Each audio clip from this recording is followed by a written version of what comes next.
Welcome to CFO Squared, hosted by Karl Baker, with Baker's CFO Advisory conversations for business owners focused on growth, structure, cash flow, and building stronger businesses.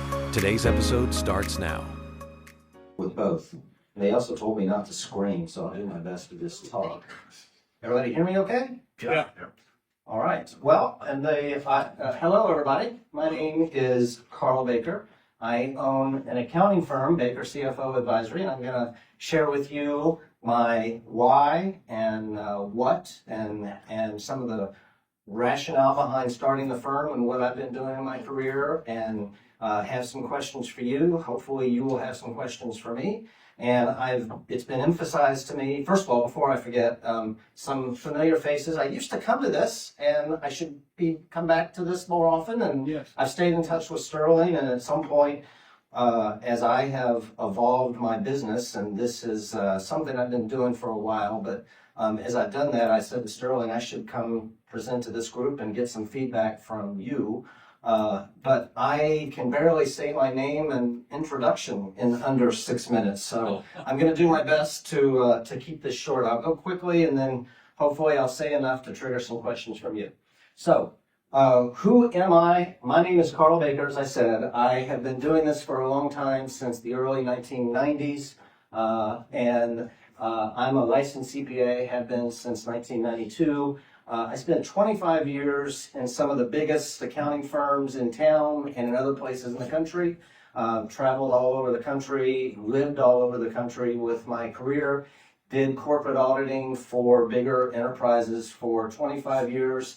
And going on 10 years ago, I realized I wanted to do more value-added work with small businesses, closely held businesses. So I evolved from a corporate auditor and large accounting firms to working under Baker CFO Advisory, providing fractional and interim CFO services, advisory services, and it's really segued or transitioned over the past couple of years to really being an accounting firm. And we'll talk a little bit more about that. But my expertise is really financial reporting, business advisory work, coaching, finance and financings, and financial aspects to a host of businesses. So what is my why, and what is it that I'm trying to help clients with in our community? So a business owner starts a business. They usually think, I need to hire a tax accountant. That's usually the first thing they think of. I hire a CPA equals tax accounting, and so they hire a tax accountant. Then as their business tends to grow, gets a little more complicated, they start to have other needs. They have marketing needs, sales needs, hiring needs, accounting needs. They start to have more complex financial needs, cash flow planning, business planning, accessing capital, those sort of things. They then, one of my comments on here is they know their business, but they don't necessarily know financial matters as much because they're experts in whatever they're doing with their business. So they turn to their tax accountants, and it's a truth that most accounting firms are many accounting firms are tax shops. They provide tax return services, but they're not necessarily business coaches, advisory coaches. They're not necessarily in tune with all the financial reporting aspects. And so the question is that enough? And they start to look around for somebody that has a little more robust, comprehensive experience. And that's what my value proposition is. So the services that we provide are available to help organizations make better decisions as they grow their business. They get access to better data, better financial reporting, and those services are in really 3 buckets. Outsourced accounting, where just consider us a finance department. When you think of a larger organization, they have an accounting department with a CFO, a controller. They might have 5 people, they might have 100 people in their accounting department helping with the data management of their organization. We provide that on an outsourced, smaller scale basis for a growing business. Other things, of course, we can help with the tax, advisory, preparation, etc. And then as the business continues to grow, maybe they go to a bank and they say, we need a loan, the bank says, well, give us your financial reporting. If you don't have that, give us all of your financial forecasting. If you don't have that, show us your budget, those sort of things. Those are the kinds of things that we're able to provide for that growing business. The output of that is better decisions. Better data equals better decisions. And the result of that is a stronger organization that's able to have the capital it needs to grow and continue providing services to the community. So improved cash flow, better reporting, more sustainable operation, and a phrase that I use, financing positioning, meaning you're going to have more access to capital to continue your growth. That's a very quick summary of the types of services we provide, the challenges we're solving, those sort of things. So what is our challenge? I've been doing this in one iteration or another for 30 years, but as it pertains to my accounting firm and these services, I've been doing this in the Springfield market for a couple years. So we have strong close rate, we have good client success, good client results. Our clients love us. We're very in tune with client communications, and just when clients call us, we call them back and we stay in touch with them very well. The challenges that I have include just generating more opportunities. We're a small business ourselves. I have big experience, but I'm a small business.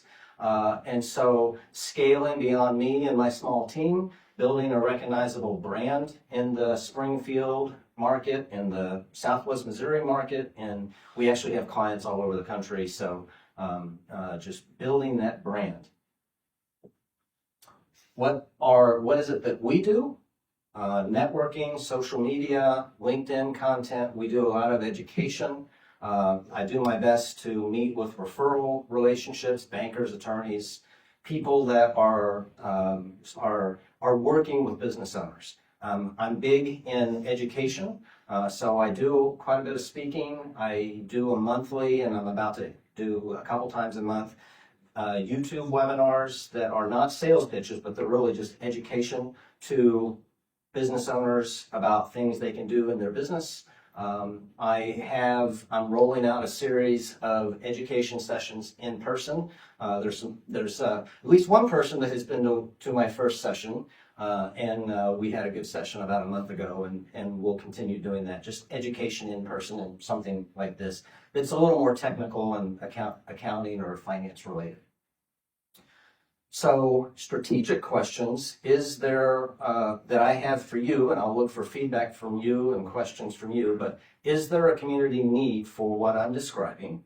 How can I create predictable lead organization, feedback around brand building, and how do I scale delivery beyond myself? I do have a small team, but frankly, I'm kind of the face of the firm right now, and I enjoy it, but I'm wanting to scale that. I know at some point I'm going to be asked, how can this community help? And we can come back to this. I don't know if you've changed the model, but so what I'm looking for is feedback from this audience about growth strategies, referral opportunities, introductions, ideas, feedback on my message today, and I will leave it at that. Thank you very much for listening. Thank you very much. This is the Q&A portion. If you raise your hand, I will run over to you with the mic, and if you'll please say your name and who you're with. And I'll start with the first question. What has changed since you last presented with your company? Yeah, so I presented 2 years ago, and what I didn't say is I grew up in Missouri, lived in Missouri in the 90s. My career, that 25-year auditor career, took me to St. Louis and also to Boston. So I lived in Boston for 15 years and worked there. I came back about 6 years ago and got reacquainted to the community.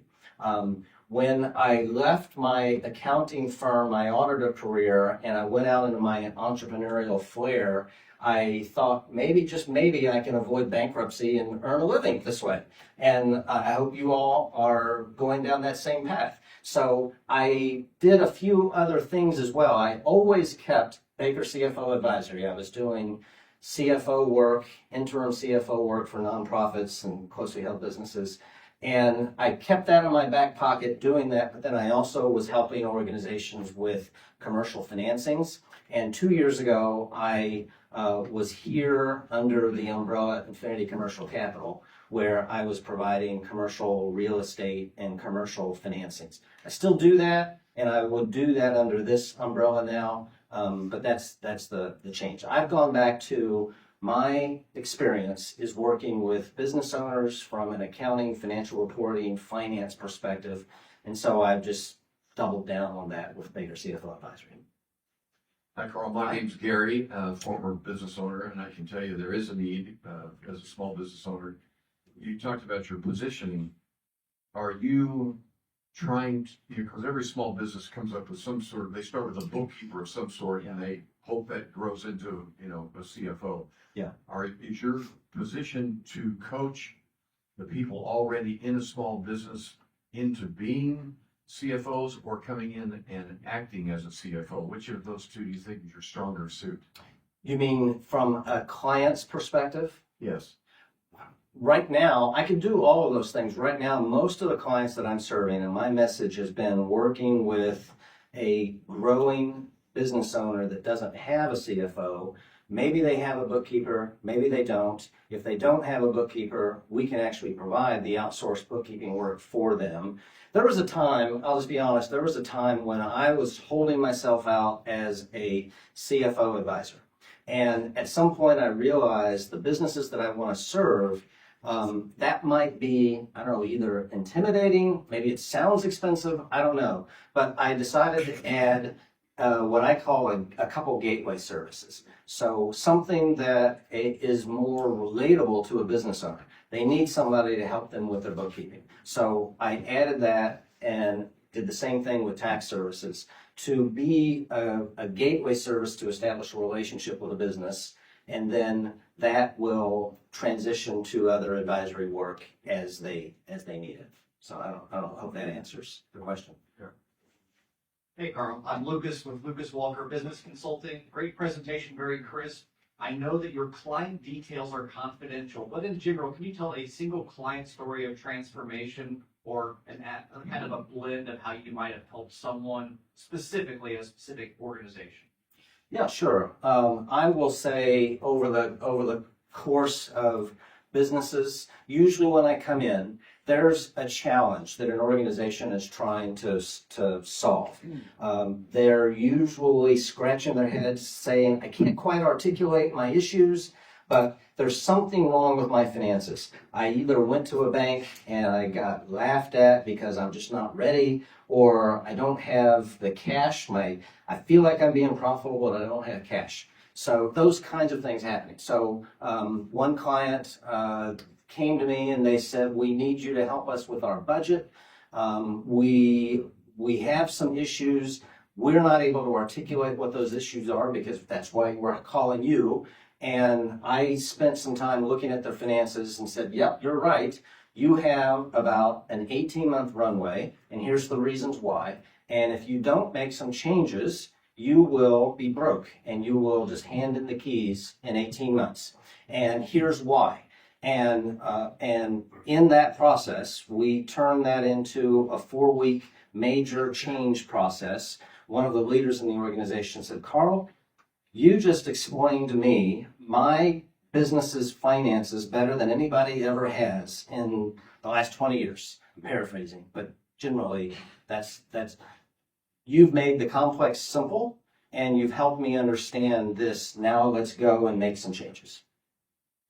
Thanks for the question. Excuse me. Yeah. Great presentation. I agree with you. Over the life of our organization, we've used about 3 different CPAs.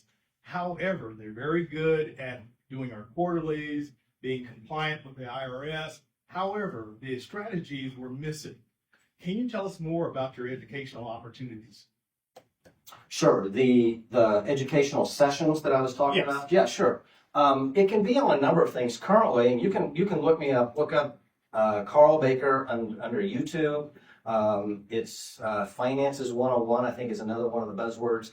I actually took that video series and converted it to a podcast as well. So that video series is being rolled out in podcasts. If you look up Baker CFO Squared in your wherever you listen to podcasts, you'll see a developing series there. So I stare out the window periodically and say, what is it that our clients are struggling with? And usually it's things like, how do we do more effective cash flow? How do we grow our business? How do we position ourselves to go to the bank correctly? It's been my experience, this is oversimplified, but many times people will go to a bank and throw stuff up on the wall and see what happens. I actually take a position that you can anticipate what the bank is going to say in advance and prepare for your financing ask. And there's a way to do that more strategically. So we talk about that in one of our sessions. We actually talk about, I sort of subscribe to the EOS operating system with an organization chart. I think it just really resonates. You have a visionary, an operator, you have an HR person, sales, marketing, client service, and a finance person. So that org chart resonates, and then I talk about the various aspects of that component through a webinar series to help. It's not all about debits and credits, taxes. I can, and I do in some of my in-person sessions, and I'm gonna actually do a little more of that as I tack on another component to my webinar series. But a lot of this is about what are business owners challenged with. So the one that's my June webinar is coming out tomorrow morning at 10 o'clock on YouTube, and it's on developing the right culture, putting processes in place before the chaos ensues for a growing business, and how to do that. So those are the kind of things we talk about.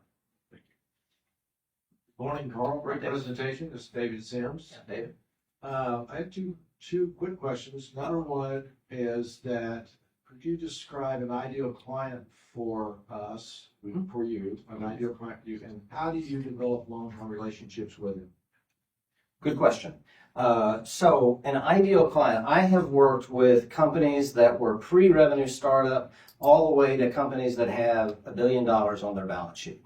Right now, with this suite of services, my ideal client is a client in the, I'll call it a $1 to $20 million range. They have grown their business. They're starting to, oftentimes they are doing everything themselves, and they're starting to see the need to surround themselves with financial people, attorneys, insurance people, advisors, bankers, etc. So I would be one of the persons in that, and I usually serve, oftentimes our entree into a business is the first hire, outside hire. And so I kind of serve as a financial coach as well. So that's what I would say. What was the other question? Ideal client and... How do you develop long-term Sorry, relationships yeah. with them? Honestly, I do that through on-the-job client service. Usually, and I'm not trying to break my shoulder, patting myself on the back, it's just that I've been in this business for a long time. And one of the things that I hear from clients is my person doesn't get back to me. I call them, they don't call me back. They email, they don't email me back. Or they talk in such gobbledygook technical language that they're not really helping me. They're just saying, read this IRS code. So I can do all of that, have done all of that for many years, but I try to just be articulate and simple in my language, and that resonates with people. So I insist on getting back to people quickly and develop the relationship that way. That's sort of on the job. Obviously, other things that are not profound, but we want to have conversations with people periodically. So maybe we get together for coffee or dinner periodically. But really, it's often about adding value and being good at communication and good at articulation of the solutions that you're providing with the challenges that they're having in a way that resonates and hopefully is valuable. Hi, Carl. Nick from Red Letter Creative. So I just did a quick 5-minute audit of some of the things you were talking about with YouTube and LinkedIn, because I saw one of your big things is wanting to build that reputable brand. And I guess one of my questions, based on the content that I saw, Yeah. are you trying to get more into outside of the financial and into the business growth space? Because most of your content on LinkedIn, you don't mention finance at all. And when you're talking about growing teams and SOPs and that kind of stuff, are you wanting to take that in the direction of business building? Or were you doing that more as added value and wanting to really double down on the finance side? Yeah, I would say the two go, in my mind, go hand in hand more so than maybe we realize. I haven't focused as much on debits and credits, on accounting standards, on tax standards, but I promise you, if in a larger organization, when there is an accounting office and there is a C-suite and there are chief operating officers, chief financial officers, those things that I'm talking about are things that are being addressed in those businesses. So a CFO is going to, it may not feel like it's financial, but a CFO is going to focus on the processes and policies and procedures and making sure that the organization has those things set up. Those kinds of things that I'm talking about are the difference between avoiding chaos and putting scalable systems in place. So that would be my response. Certainly, we are capable and active in the traditional accounting and tax components of a service delivery. But I'm also trying to talk about things that I think, maybe I'm wrong, you tell me, but that business owners are really thinking about as they're growing the business. John Lopez, Unchained AI Solutions. Couple things. One, you already have this great YouTube setup. Yeah. And so I would recommend doing a click funnel where you give away 90% of that for free. And the 90% is the most valuable. And then you build that trust and buy the 10%. Okay. Because on YouTube, you have two different groups. One is free group. Yeah. Which are clients that will be on the lower end, which are more difficult. Yeah. The other want to pay for expertise advice, and those are the ones you want. The other would be with LinkedIn newsletters, build your following there with more blogs. Yeah. Your blogs should be built around your pain points of your clients, automatically put to your LinkedIn once you see how they develop, right? Then you're increasing SEO and then also rank for AEO, answer engine optimization. So as people start looking for you through chat, you're already ranked where a lot of people are just focused on SEO. Okay, thank you. A bit of feedback on that. So that's good information on the blogs, but especially I need to pay more attention to the YouTube. All of my YouTube content is free. Right now, what you're saying is have a private subscription and maybe a few people. Okay, I'll seriously consider that. Thank you. Hi, Carl. Hi. It's Kim again. Yes, Ken. So when I first saw what you did and before you talked, I was thinking, oh my gosh, she's coming in saying, hey, I'll be your company's CFO. And that's like an employee that they don't have to pay. So, and I know you're saving the businesses money that you're advising, but do they see you or someone of your team as filling a position that they would have to pay insurance and all the things and where you take that role? No, so thank you. Great question. I am serving for these growing businesses. I am serving as their fractional CFO. So instead of paying a W-2 wage for somebody and giving them all of the benefits, a growing business, that business that is $1 million to 20 million, and again, that's a simple range, but that business doesn't need a full-time 6-digit whatever CFO. They need access to that expertise, but maybe once a week, maybe once a quarter. And so they're hiring me as a component of a suite of services to be their CFO and help them on a part-time basis. So that's the way it's done. It's not done through a W-2 wage. It's just done through an outsourced fee arrangement. But are you taking the role of an employee that they would have to hire? Sort of, yes. Yeah, sort of, yes. And I have done that. I've actually gone in on an interim basis and served as their interim CFO. I'm on their website. I have bank signature cards. They're paying D&O insurance on me. So I have done that quite a bit. That's actually what I did almost exclusively for several years with this iteration. Yeah. Hi, Steve Bowman. Hello, I Steve. am- I'm the managing attorney and owner at a social law firm, and we've worked with several clients together, and I would have to say, somebody serving you, do what you're doing, you're super thorough, incredibly thorough. And I think it's something that's very well needed, but anyone we've ever worked with together, the house is on fire. So they contacted me or you because house on fire, right? They're trying to scale, they're trying to grow, they're trying to do something. And the value for working with your lawyer and your fractional CFO and CPAs and all of that is really before the house is on fire. And you and I have talked so much about how do we find business owners before they've got multiple business entities and they're trying to figure out how to put it together, or they've grown too quickly and it's all falling apart around then. And finding those.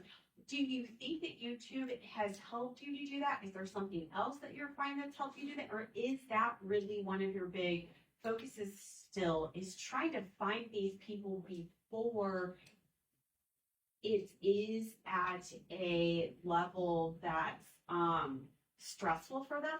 Because your thoroughness, I think, before that would have not caused Prevented them. much.